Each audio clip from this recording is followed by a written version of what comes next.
পাট দেশের প্রধান অর্থকরী ফসল, পরিচিত সোনালী আঁশ নামে। দীর্ঘ প্রতীক্ষা আর আঁশ ছাড়ানোর প্রক্রিয়া শেষে সেই পাট এখন উঠতে শুরু করেছে নওগাঁর হাটবাজারে। মৌসুমের শুরুতেই ভালো দাম পাওয়ায় হাসি ফুটেছে কৃষকের মুখে। গতবারের চেয়ে এবার মৌসুমের শুরুতেই প্রতিমনে প্রায় ৩০০ টাকা বেশি দামে বিক্রি হচ্ছে পাট।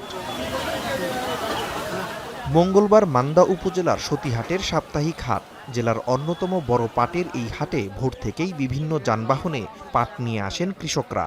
সকাল ৮টার মধ্যেই শেষ হয়ে যায় বেচাকেনা। মান ও প্রকারভেদে প্রতিমন পাট বিক্রি হচ্ছে ৩,৬০০ থেকে ৪,০০০ টাকা পর্যন্ত। কৃষকদের হিসাবে প্রতি বিঘায় পাট চাষে খরচ হয় প্রায় ১৮ থেকে ২০,০০০ টাকা। ফলন পাওয়া যায় ৮ থেকে ১২ মন। পাটের আবাদে আমাকে ২০,০০০ টাকা খরচ এক বিঘাতে, আর আমাকে বেচতে যা দাম কম, ৪৫০০ হলে আরো ভালো। আর পাটেরটা ফলনটা হচ্ছে কম হচ্ছেন, এই কারণেই কৃষক পাট করে লাভবান হচ্ছে না। ব্যবসায়ীরাও বলছেন গত বছরের চেয়ে এবার পাটের রং ও মান ভালো।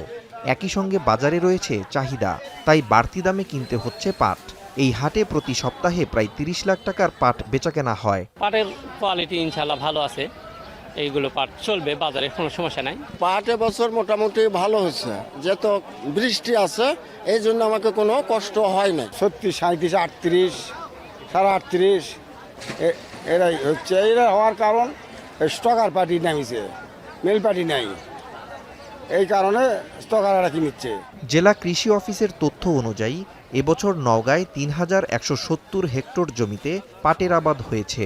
উৎপাদনের লক্ষ্যমাত্রা ধরা হয়েছে প্রায় ৮,৯১০ টন। কৃষকের ন্যায্য দাম নিশ্চিতের পাশাপাশি আঁশ ছাড়ানোর আধুনিক কৌশল ও প্রয়োজনীয় সুবিধা বাড়ানো গেলে পাটের আবাদ আরও বাড়বে বলে মনে করছেন সংশ্লিষ্টরা। এখন নওগাঁ।